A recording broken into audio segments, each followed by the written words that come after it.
Hello mga ka-J-Vlog! Welcome ulit sa panibagong video at sa video na to, i-game test natin itong Realme 7. So tara mga ka-J-Vlog, check natin!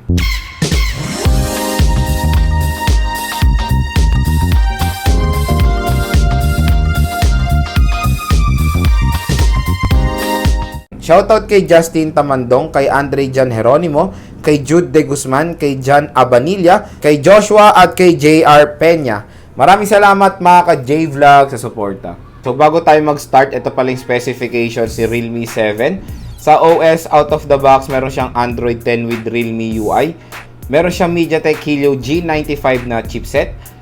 Meron siyang octa-core CPU na merong clock speed na up to 2.05 GHz. Sa GPU, meron siyang Mali G76 MC4. Meron siyang 8GB RAM at 128GB ang kanyang internal storage. And expandable naman ang kanyang storage via micro SD card. Meron siyang USB Type-C port at sa battery, meron siyang 5,000 mAh non-removable battery with 30W dark charge. At ang presyo pala nito sa Philippines is 14,990 pesos. So itong si Realme 7 ay merong game space din. Malaking tulong to pag naglalaro kayo kasi ino-optimize niya yung phone nyo for better gaming experience. At nakadetect na siya ng dalawang games na itetest natin. Idagdag natin yung iba. Okay, nadagdag na yung iba nating itetest. 8 games pala ang ating game test. Mobile Legends, PUBG Mobile, Asphalt 9, Call of Duty Mobile, Marvel Super War, NBA 2K20, Rules of Survival at NBA 2K Playgrounds. At sa baba, meron tayong mode dito. Naka-balance mode tayo ngayon. Ilalagay natin siya sa competition mode since magi-game test tayo. At kung mapapansin nyo, bumaba yung battery life niya. Nasa 9.6 hours na lang. Kasi pag naka-competition mode kayo, mas malaki yung battery consumption niya. At nandito rin yung signal strength. At pwede tayo mag-block ng notifications din. At ang internet connection pala natin is 4G mobile data at smart ang ating SIM. First na i-game test natin is yung Mobile Legends. So ito ang ating settings. HD mode naka-on, high frame rate mode naka-on, ang graphics natin nasa high, naka-on ng outline at shadow. And naka-full download na yung resources natin dito.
So pagdating sa Mobile Legends, kayang-kayang i-handle ni Realme 7 yung high settings ng larong to. Sobrang smooth ng paglalaro ko ng ML dito mga ka-J-Vlog, na-enjoy ko siya. At syempre malaking tulong yung 90Hz refresh rate niya. And so far wala naman ako na-experience na any frame drops. Pero yun nga, sa ngayon wala tayong ultra graphics dito sa Realme 7. Pero malay nyo naman in the future, di ba, magkaroon na rin siya. Pero sa ganitong settings na high graphics, very satisfied na ako sa performance ni Realme 7. Maganda siya mga ka-J-Vlog. May enjoy nyo maglaro ng ML dito. Next naman is PUBG Mobile. So, iset muna natin yung settings niya. So, yung graphics niya, ang pinaka-max na available lang is HD. So, ayaw na yung HDR. Tapos, yung frame rate natin nasa high.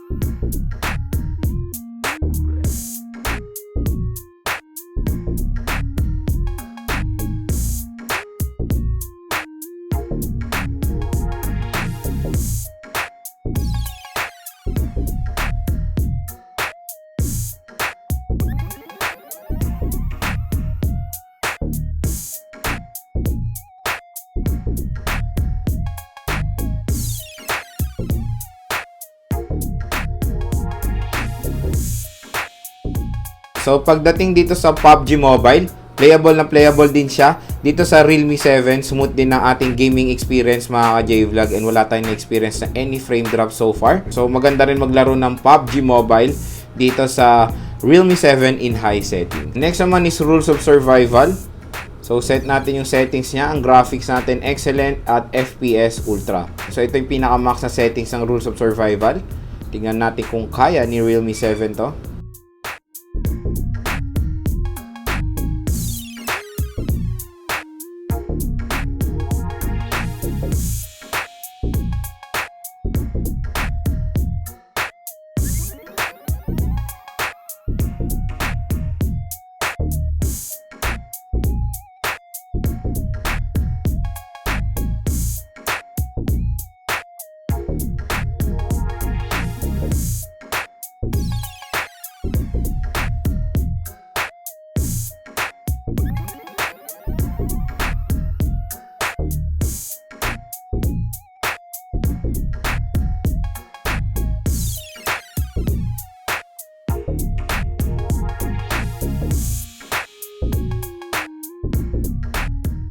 So, pagdating sa Rules of Survival, playable din siya dito sa Realme 7 in high settings. Smooth din siya mga ka-J-Vlog, and wala rin ako na-experience so far na frame drops habang naglalaro.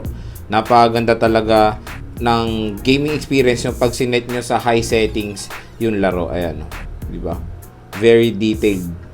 Next naman is Call of Duty Mobile. So, itong ating settings.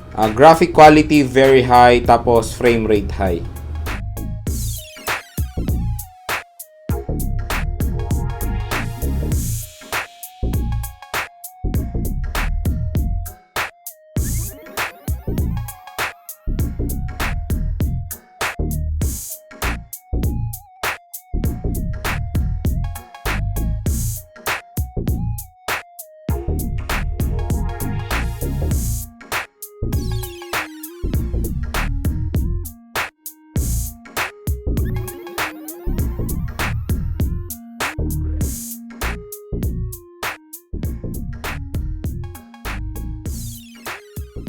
So, pagdating sa Call of Duty Mobile, smooth din yung paglalaro natin dito sa Realme 7. Wala rin tayo na-experience sa any frame drop, at kayang-kaya niyang i-handle yung high settings na ma-offer ng larong to. So, yun mga ka-J-Vlog, napakaganda rin mag Call of Duty Mobile dito sa Realme 7. Next naman is Asphalt 9, pero set muna natin yung settings niya sa high quality.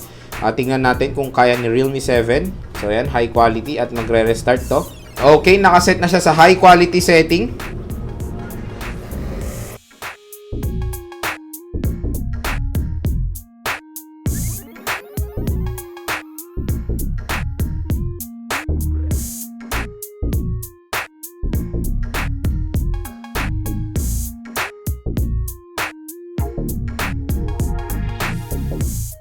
So, pagdating sa Asphalt 9, smooth din siya in high quality setting mga ka-J-Vlog.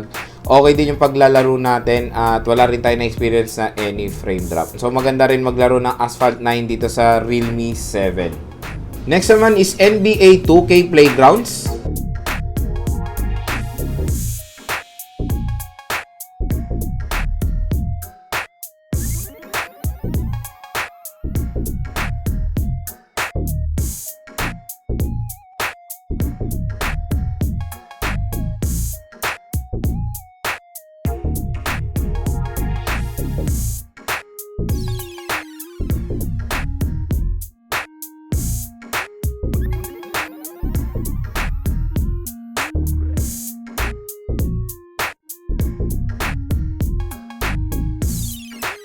So, pagdating sa NBA 2K Playgrounds, smooth din siya dito sa Realme 7, and wala rin tayong experience na any frame drop habang naglalaro. Next naman is NBA 2K20. So, ito ang ating settings sa high.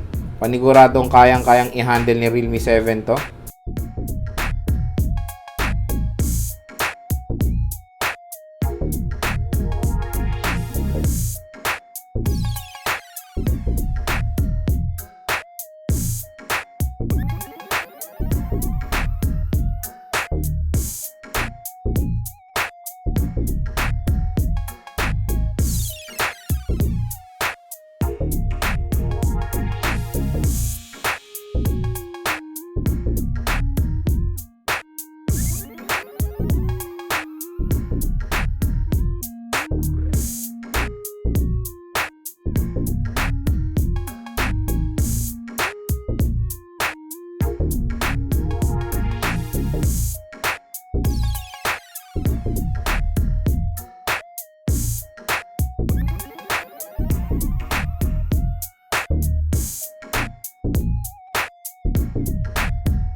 So pagdating sa NBA 2K20, playable din siya dito sa Realme 7 in high settings. Kayang-kayang i-handle ni Realme 7 yung NBA 2K20. Smooth naman siya in high settings mga ka-J-Vlog. And maganda rin yung movement ng mga players. So mga ka-J-Vlog, pasado sa game test ko itong si Realme 7.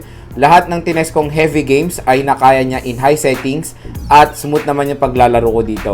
Wala naman ako na-experience so far na frame drops habang naglalaro at yun nga, sobrang na-enjoy ko maglaro dito sa smartphone na to. Maganda rin kasi yung processor na ma-offer niya, yung MediaTek Helio G95. Si Realme 7 daw ang pinakaunang smartphone na nagkaroon ng ganyan chipset. And yung MediaTek Helio G95 is a gaming processor din na kaya mag-run ng mga heavy games very smoothly.